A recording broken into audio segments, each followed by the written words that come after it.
Ito ho mga kabrigada, yung 2026 National Budget na malayo dito po sa National Expenditure Program.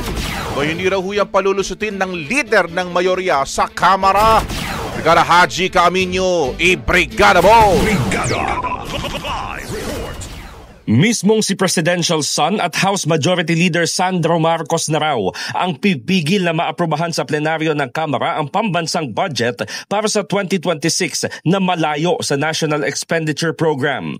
Sa panayam kay Marcos, sinabi nitong hindi niya palulusutin ang budget na mutation o hindi naaayon sa NEP.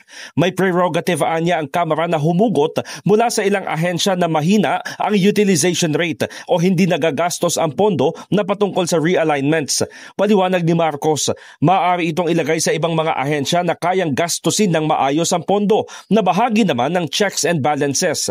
Tiniyak naman ng House Leader na ang bawat ahensya ay bibigyan ng pagkakataon na i-justify o ipaliwanag ang kanilang mga panukalang budget at kung ano-ano ang mga priority project. Well, maraming inaasikasong House, but as per the legislature, the most important piece of legislation for both the upper and the lower house is the passing of the national budget. So that will take priority and precedence over everything.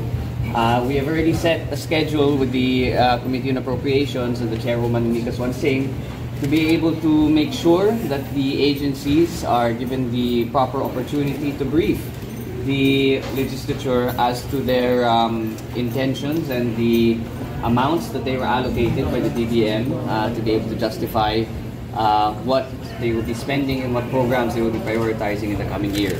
Kinumpirma ni Marcos na kinailangan pang i-adjust ang legislative calendar hanggang sa session break upang matapos ang budget deliberations. Tama. We asked the Senate if we could push forward, or rather push back the schedule by a week, just so that it's much less taxing on our members and of course on the Secretariat to analyze and make sure that everything on our end in terms of going through the budget is done in a timely manner.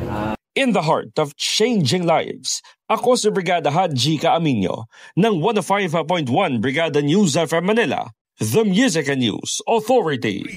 Ang bahaging ito ay hatid sa atin ng Fast Relax. Tanggal ang sakit, ora mismo.